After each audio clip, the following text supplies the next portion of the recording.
그 안암동에 있는 모 대학교에 그냥 고대라고 할게요. 고대 앞에 정문에 아주 예전에 그 유명한 거지가 있었습니다.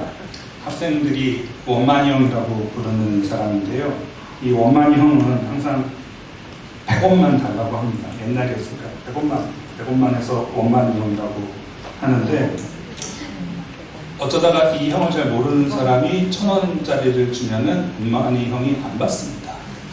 오직 100원만 받아요.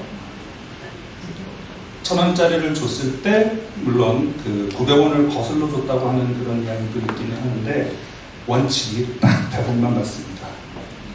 그리고 주일날에 가끔 목욕이 된다고는 하는데 그 주일에는 100원을 줘도 안 받습니다. 네. 주일에는 영업을 안 합니다. 주일은 쉬어요. 그래서 오늘 안 받습니다. 나름대로 멋있는 사람입니다. 비록 국어를 해도 자신만의 원칙과 소신을 가지고 하는 그런 사람. 오늘 15절 말씀을요, 세번역 성경으로 한번 다시 읽어볼게요.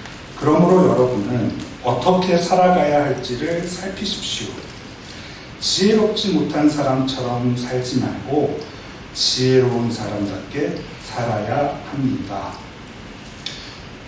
이겁니다. 어떻게 우리가 살아가야 하는지, 우리가 우리의 인생을 어떻게 살지 생각해 봐야 한다는 겁니다. 그냥 태어났으니까 사는 게 아니라 살아야 하니까 사는 게 아니라 또 사라지니까 그저 사는 것이 아니라 일단 멈추고 그리고 생각을 해봐야 됩니다. 과연 나는 나의 삶을 어떻게 살고 있는가?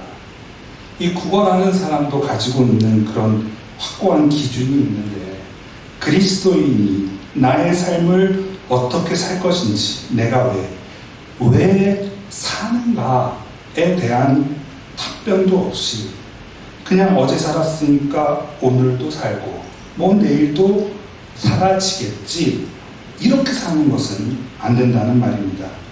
15절 말씀, 어떻게 살아가야 할지를 살피십시오.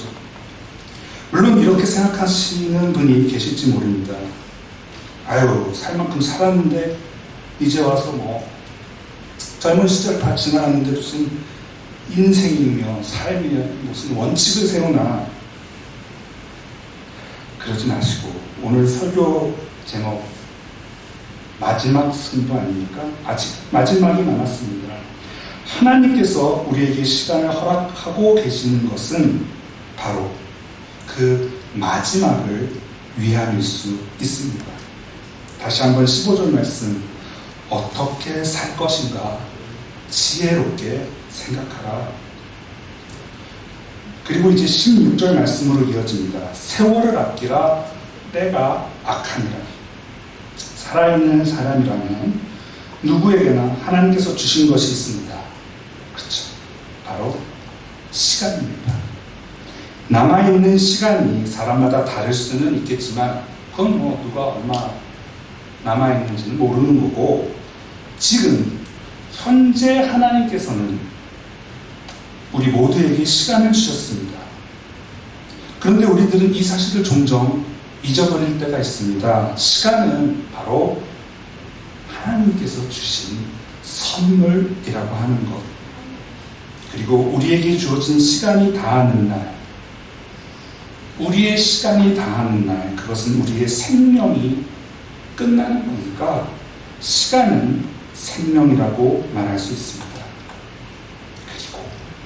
그리고 시간을 낭비하는 것은 생명을 낭비하는 것입니다. 제가 고등학교 3학년 때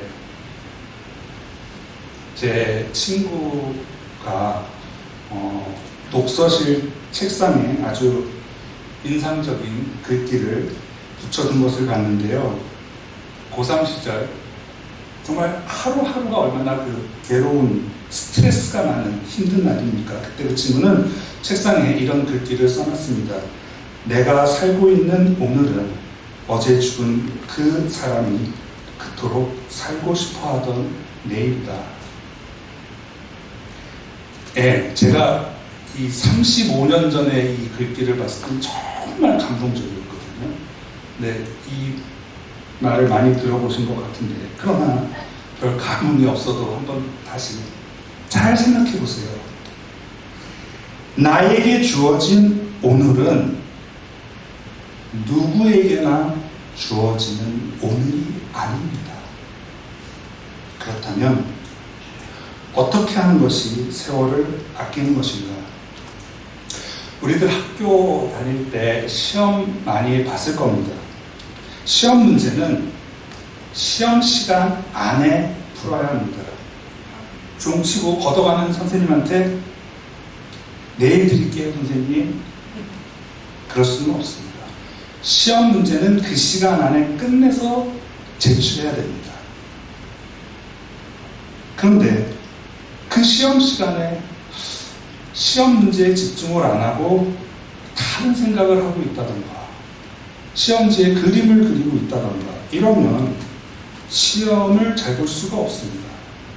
여행을 갈 때도 이와 같은 원리가 적용됩니다.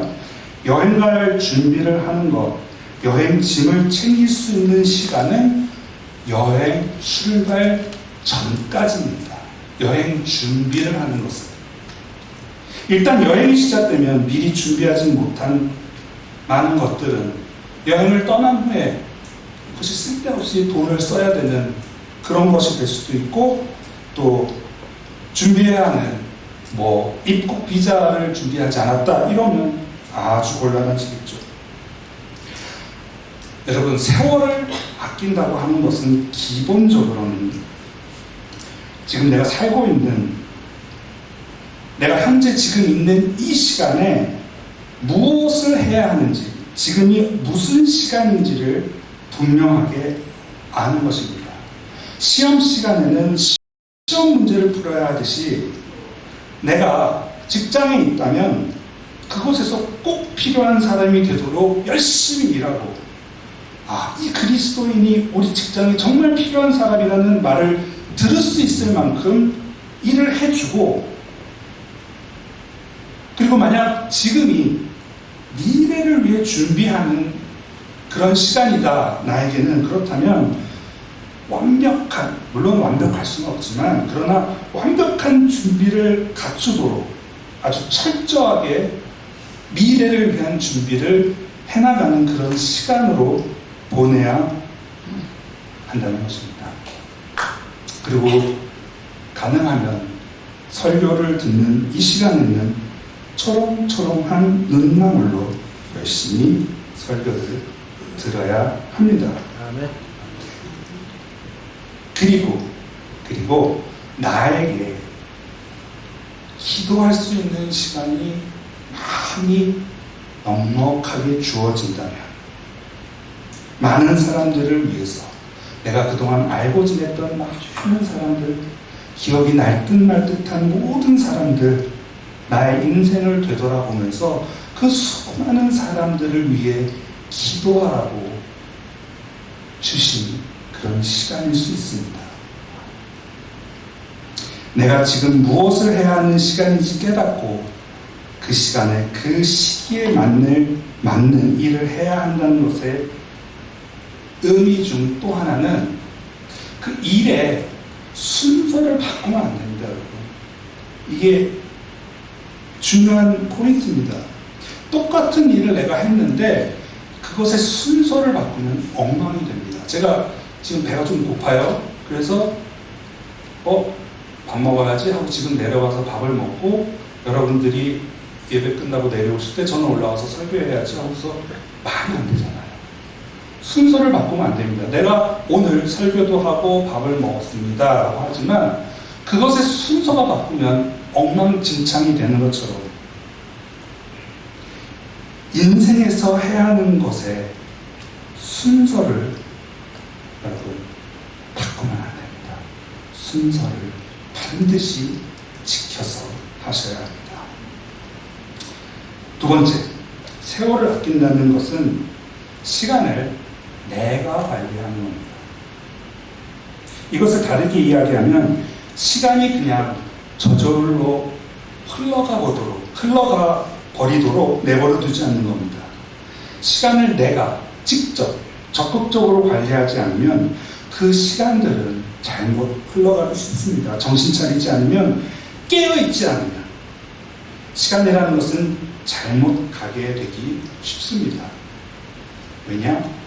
때가 악하기 때문입니다. 오늘 본문을 직역하면 그 날들이 악하다고 되어 있습니다. 우리가 살고 있는 이 날들이 악하기 때문에 우리는 정신을 차리지 않고 그냥 멍하니 하루하루를, 오늘이 내일 같고 어제가 오늘 같고 그냥 똑같은 하루하루를 보낸다는 것은 그 자체가 악한 겁니다. 특히 요즘 얼마나 시간을 그냥 흘려보내기 쉽습니까?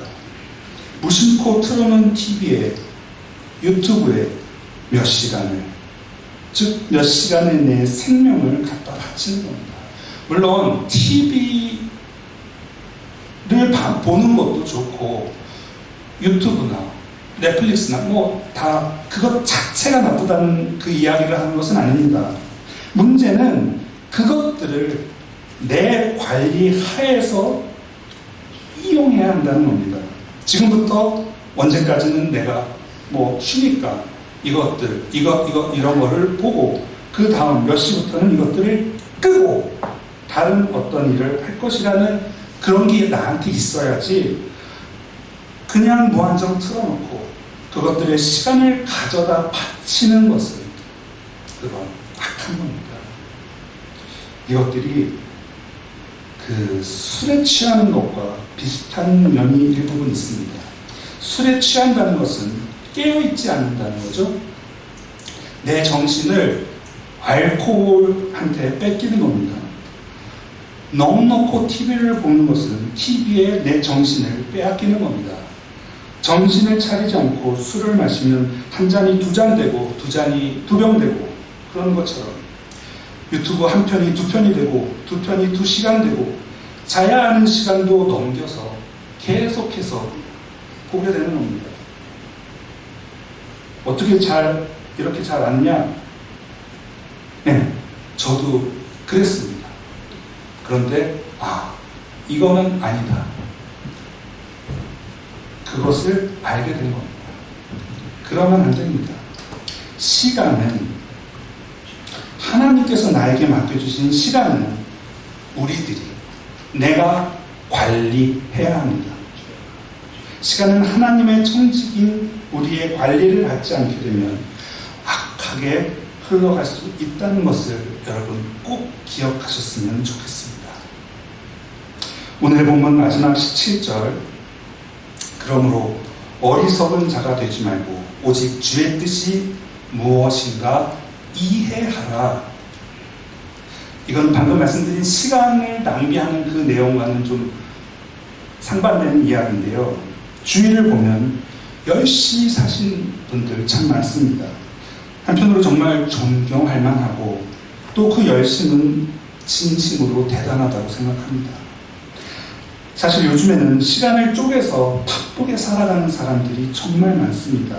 일 하나 끝나면 다른 일 할 일이 또 기다리고 있고, 숨막히게 이어지는 스케줄, 이 일, 저 일, 그 다음 일, 또 다음 일 때문에 스트레스를 많이 받고 살아갑니다.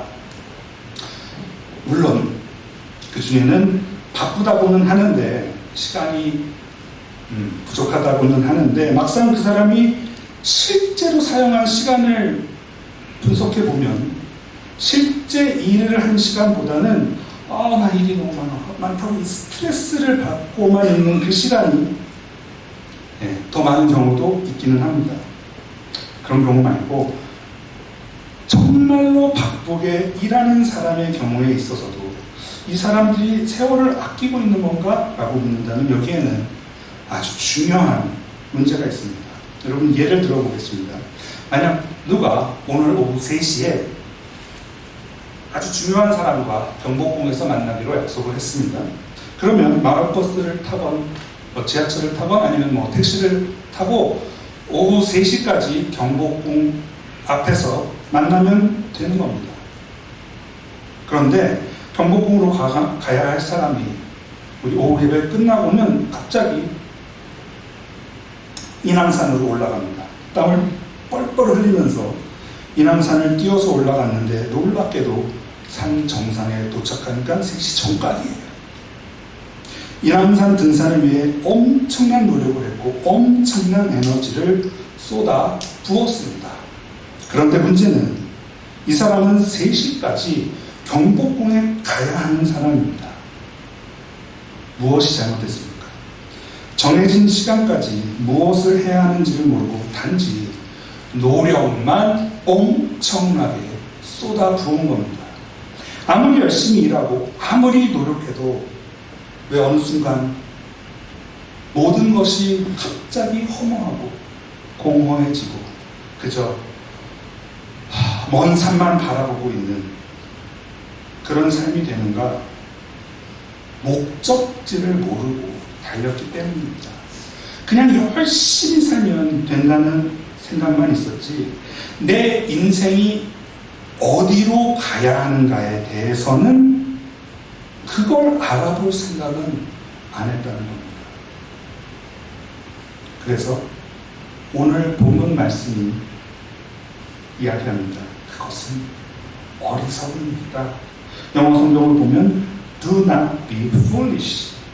주님의 뜻을 모르고 주님께서 나한테 원하시는 것이 무엇인지 모르고 세월을 살아가는 것은 바보라는 겁니다. 조금 강하게 말하면 멍청한 짓이라는 겁니다. 세상을 창조하시고 인간을 만드신 분이 알려주신 그 매뉴얼, 성경, 이것을 모르고 무작정 달리면 다른 방향으로 가는 겁니다.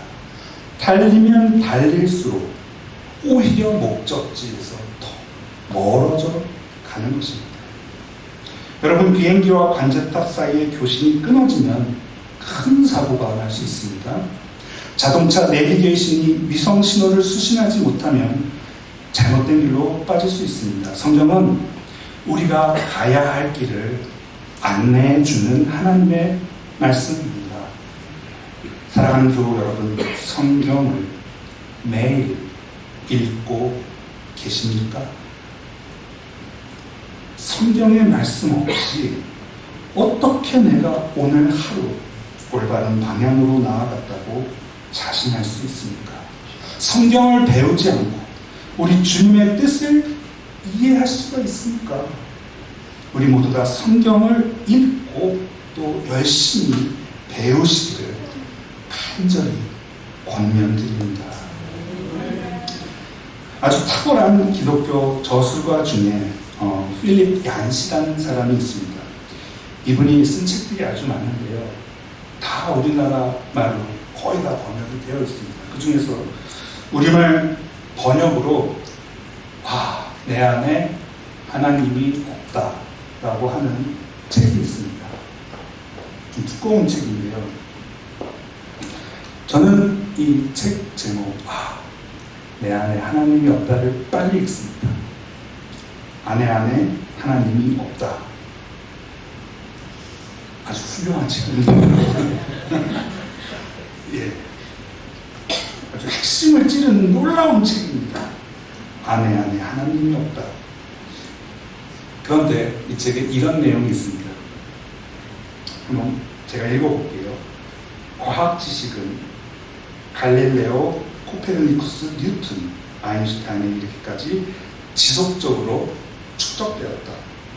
그들은 모두 후대 사람들을 위해 과학의 기초를 닦았다. 결국 오늘날에는 평범한 과학자들도 뉴턴보다 더 정확한 자연계의 개념들을 알게 되었다. 그렇죠, 여러분?